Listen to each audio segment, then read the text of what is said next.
د بنو میونسپل کمیټې ملازمین د تیرو 4 میاشتو تنخواګانو نه ملاوېدو په وجه په احتجاج دي او د کار کولو یې انکار کړی چې له وجې یې بنو ښار کې ځای په ځای د ګندګۍ ډیران ولاړ دي. بنوسیان وایي د صفایي عملې د کار کولو نه ډډه کړې او د ښار پر سړکونو او کوڅو کې د ګندګۍ ټوپي ولاړ دي چې د ښاریانو ژوند یې مشکل کړی او د ناروغۍ خورېدو خطره پیدا شوې. دوی وایي کمیټې ته د کروڑونو فنډز راځي خو پکې خورد برد کیږي او د نوټس اخیستو څوک هم نشته. خو ته ګند مې ډېر زیات په تکلیف یې مهرباني دا وشي ټي ایم او صاحب دا دغه باندې خپله غور وکړي دا ګند مې نه درې کړي خو د بکسر یې د غځۍ نه یسي مې ستا خو نه په تکلیف یې. مو اسلام نمادو د پرټیګیټ کې موږ ته ډېر تکلیف ته تقریبا اوره میاشت کېږي چې څوک غور نه کوي مو یا پسې بیماری بزنا پسې استراخلو شو دا د مهرباني وکړي حکومت ته پوه شوې چې پسې د موږ نه دګان چکي موږ ډېر تکلیف ته مشتاقاک نشي تلایا شزینا جرسی یا سړی جرسی په اسمن نه دونګي وسدا یلا کېره ولا دغه څه حال لا کېره کې هغه لای کې دغه څه دی پوه شوې غلای ملې غونډه سره خصوصي پوه شوې څوک سپې ما پوي ولا شتانه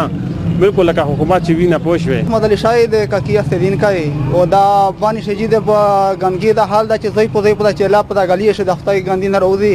او زوی په زوی بره پرته دي او د اس سپوږی تنظیم نشته ده. کمیټې ته پانډه فانډین ارتي خو منه سره ورن پټه پای چر دا سپویدا وشي دا 4000 پوشي. د بنو میونسپل کمیټې ملازمینو چیرمن غلام دیاز مشال تا وویل تر څو چې ورته تنخواګانې نه وي ورکړل شوې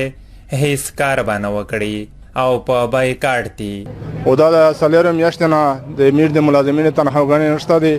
او مزه چې کېرش مې مړی درک نشته بل بچې مې د سکول نه ووتل په دې وجه باندې مې هفته کې چې صفایي باندې کړی و او د هغه وجه دغه د چاپسرون په خپل شمالي بغت کوي چې سمره آمدن ده د میلیونیم کروڑ روپیه آمدن ده عادي خو خوري او ملازمینو ته تنخواه نه ورکوي په دا وجه دا هړتال ده او د نن نامه ته چې سمره ټیوبلینه دی واټر سپلای د میونسپل سرویس دی هغه مې باندې کړو او د تحصیل نظم نن راغلو دا هغه سره کیسه وشله خو 15 ورځې ټیم غوښتو او مو خلانکه وته و چې 15 ورځې نه چې 15 منټه نشته مشته پیسې وروړي غني هړتال مې وجاروي. د بنو میونسپل کمیټې مشر اسمت الله خان مشال تا وویل کمیټې د بحران ښکار دی او د ملازمینو تنخواګانو پوره کولو لپاره پیسې نشته خو په دې اړه میټینګونه روان دي او ضربه د مشکل هوارولو لاره جوړوي.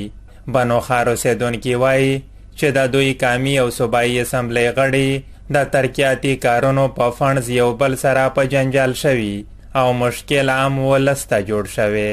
څو غوښتنې کړي چې د ولس په ستونزو حل کولو توجه ورکړي او د بنو میونسپل کمیټۍ نوټس واخلي. عمر دراز وزیر، مشال ریډیو، بنو.